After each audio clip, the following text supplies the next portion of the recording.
All right, all Yeah. right. You know, you not normals. We got Walker Richardson here. We got me again, and Ben Richardson, and we're gonna cover some really fun ideas. And I can start with a couple of good ideas, good videos to watch. Walker, anything you got to say for anybody? Welcome to the pod. Okay, so let's go ahead. We'll start with two fun videos. They're kind of one's humorous, one's hang tight, and we're going to.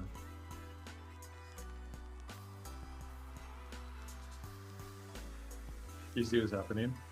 That's hilarious. Yeah. First time watching. Guy's literally not a security guard. He's like literally not anything. Has his tracksuit and his crossbody bag and a lint roller. That's so funny. I think this is from about a year ago, or like end of last year is when it was posted. But what are you seeing? Well, everyone's just conforming with his vague orders. You're not even telling it, like, put out your arms, stand there, and I'm gonna lint roll you, and I'm not even crazy. Okay, let's watch the second one. This one's kind of built on that idea. Trusting the experts, we were all told during COVID, trust the experts, but that's not a thing. Trusting the experts is not a feature of science. It's the opposite of science. It's not a feature of democracy. Part of our job of living in democracy is to question authority constantly. Trusting the experts is a feature of religion. It is a feature of totalitarian systems, not of democracy or science. And, you know, if we're going to be a science-based country, we have science-based policies, which we pride ourselves on. If we're going to have a democracy, then we need to question everything. Okay, what are your thoughts on this? Okay, I'll tell you. He's talking about the COVID era stuff, where we're told to trust the science and trust the experts, and that's not a great idea almost ever, especially when those things are totally captured by industry.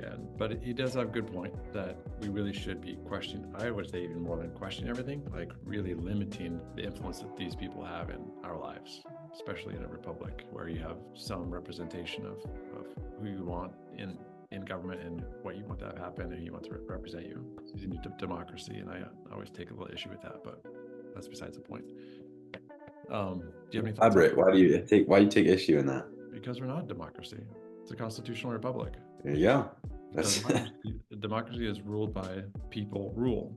Democracy. And in a constitutional republic, the rule is the Constitution, which limits the power of government. It shouldn't, and doesn't limit what people can do. It limits the power and rule of government. So the rule of law, and we work in that system with representation in a republic, then it's not a democracy. And all the old documents always talk about how democracy always ends in tyranny. Eventually vote in a dictator. Yeah, so I always take issue with the fact that people say it's a democracy when it's not. Well, it's a good little tidbit. Yeah, it's kind of shorthand for like a representative government, but it's not the same thing. Yeah, any thoughts on RFK Jr.? Yeah, that was a great point. These dudes kind of likable. I like RFK. Yeah, there's lots to like about him for sure. Yeah. So today, that's kind of what I wanted to talk about was I'm thinking about this word obedience, because in the first video, people were so mindless, they literally obeyed non-verbal commands from a stranger who's not in uniform or any position of authority. Dude, is that the definition of NPC? No, it is. Yeah. So like, what is the idea of obedience and where does it come from? I mean, when you're 3 and 4 and 5, learning obedience to loving parents is a great idea because they'll help keep you safe and they have your best interest at heart. Yeah. Trying to help you learn proper ways of living before you're able to reason why that is. Like, eat this food. Okay, mom's telling me to eat this food. I don't know why vegetables is good and candy is bad. And I don't know. Yeah. So I'm just obeying the rules because I can't reason beyond that.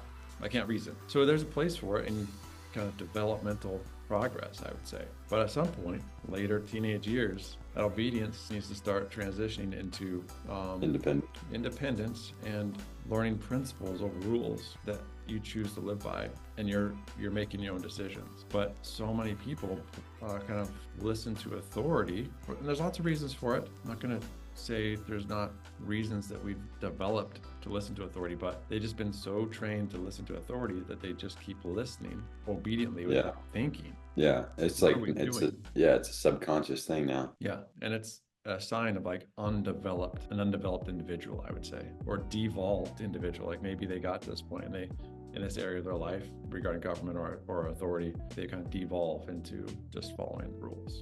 That definitely happens. So I want to talk about this really interesting experiment called the Milgram experiment. Heard of it yet? Maybe. You aced the test last week with the Benjamin Franklin stove diagram. I think I might have, but go ahead and continue. So I'll get into some details here because it's actually worth going through some of the details.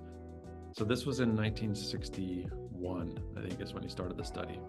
His name is Milgram. And he was testing these ideas around obedience and how far people are willing to obey orders that may not be positive. Okay, so like the lint roller, there's no positive or negative in that situation. They just like, but if it's something more serious or has actual like effect on other people, then this obedience might start becoming a problem. So here's a situation. There's 3 people involved. It's a volunteer situation. So they get 2 volunteers, and there's a teacher and a learner, and then the experimenter. And the experimenter is in on the experiment. He kind of oversees the room where this is happening. And the teacher is not in on the experiment, but the learner is. So 2 of the 3 people in on the experiment. The experiment is to bring in the teacher and the learner, and the experiment is to like see if one person will punish the other. Okay, and then let me just set it up.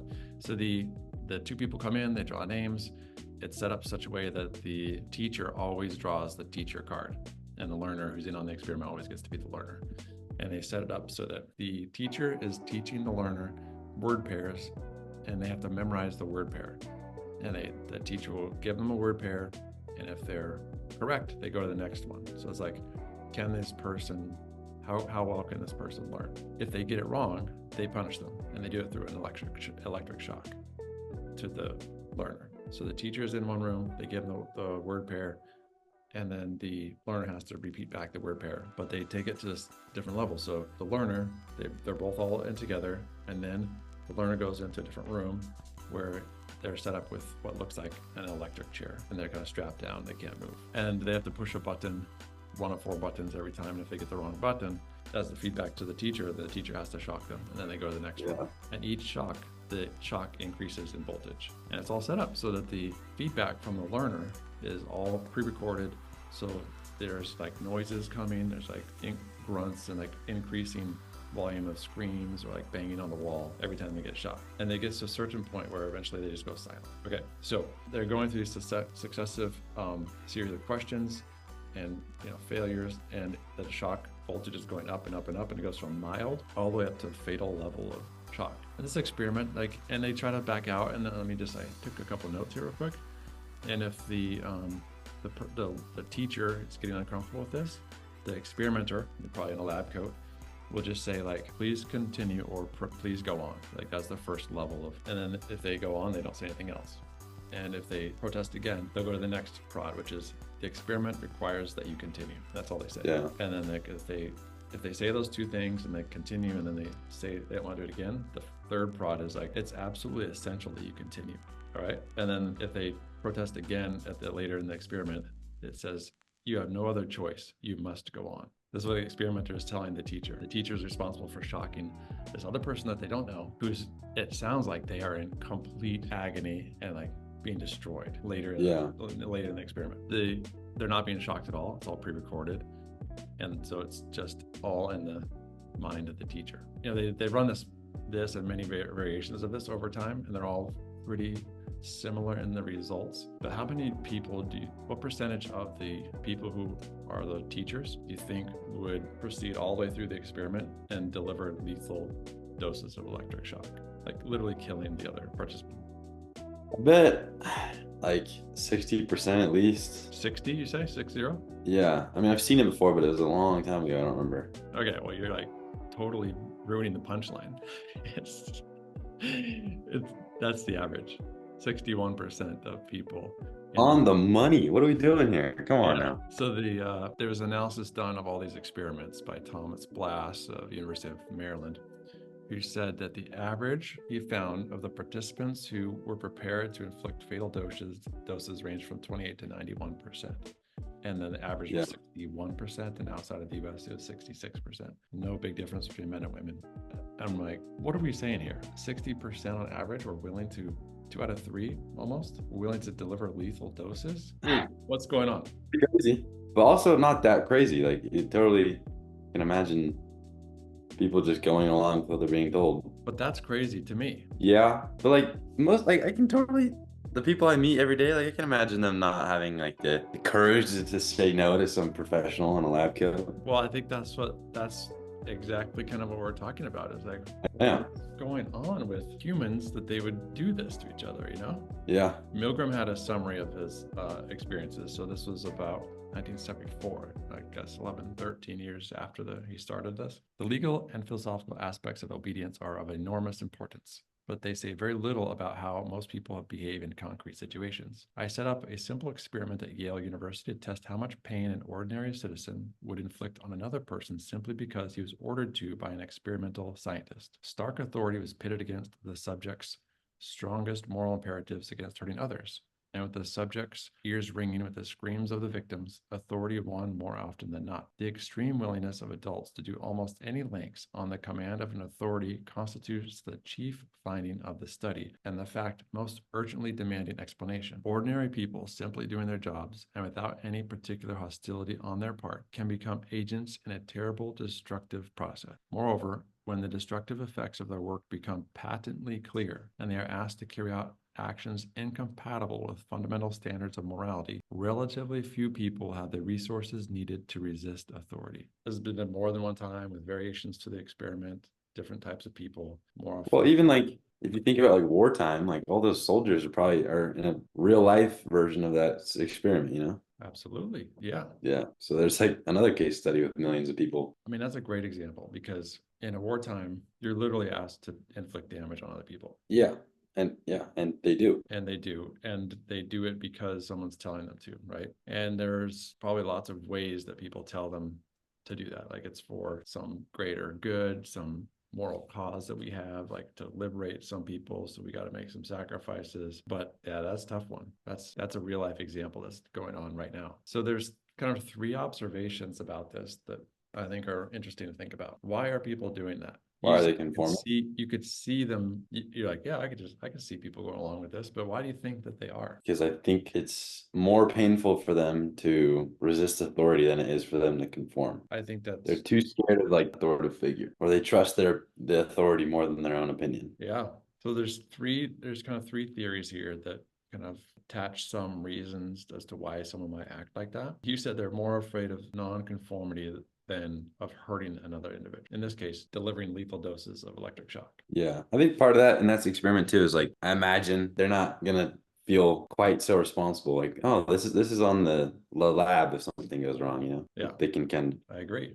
Like, so you're hitting on a couple of these exact theories that I wanted to outline. So the first theory, this is kind of analysis, you know, post-game analysis over the years of talking about why are people willing to do this. One is a theory of conformism, which describes the fundamental relationship between the group of reference, in this case, it's kind of the small group, the experimenter in the lab coat, the teacher and the learner, but you're still conforming to the teacher and the whole idea that this is an experiment. The relationship between the group of reference and the individual person. A subject who has neither ability nor expertise to make decisions, especially in a crisis, will leave decision-making to the group and its hierarchy.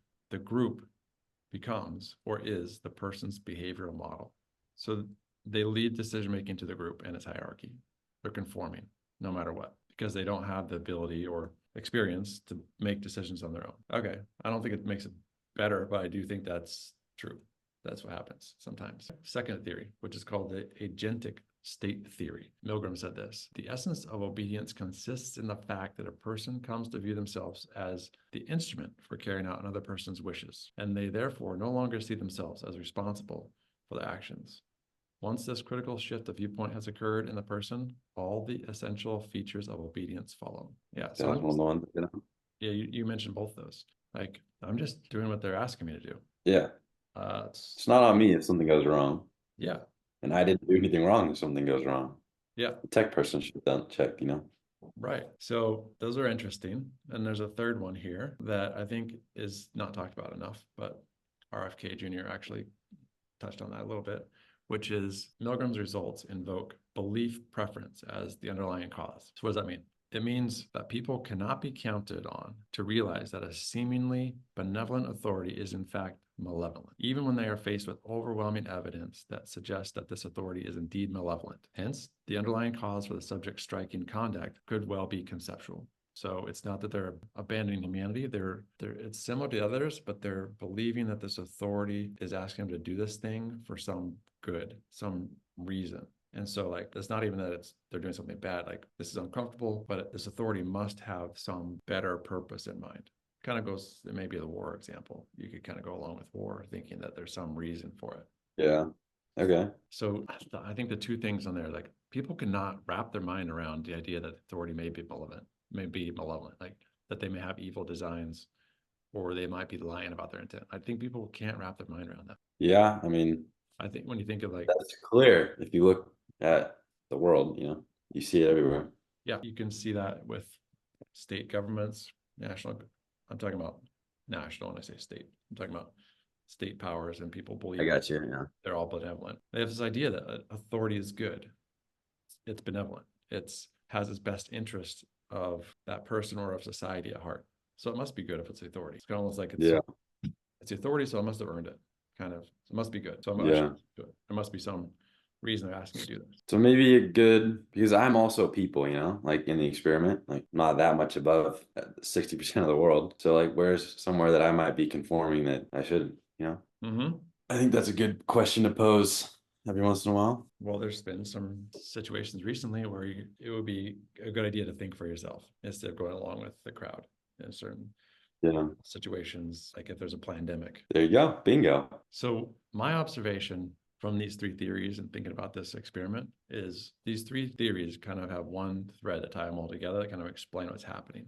And if you can realize this, it kind of helps put you in a better place to manage your own self, which is all three of these theories we just talked about. The individual has outsourced his decision-making to somebody else. They've outsourced their decision-making to the authority or to the group or to the fact that there's some greater good for doing this thing. If you're outsourcing your decision-making, that should be a really high, bright red flag. Like, I need to think about what's going on here. So I thought this was a fascinating experience. The couple examples that I thought of too were like in wartime situations, during times of crisis, when you're being told to do certain things and everyone's kind of moving and the crowd is being pushed in a certain direction and you're just going along with the crowd. And in times of crisis, sometimes the natural inclination is to like let the crowd be your moral compass or make your decisions for you. And you should be cognizant of that. And maybe even financial advice. Like what we talk about a lot is like, go to school, get a good job, go to college, save for retirement. You outsource. Tied into that, this is a little off topic, but like tied into that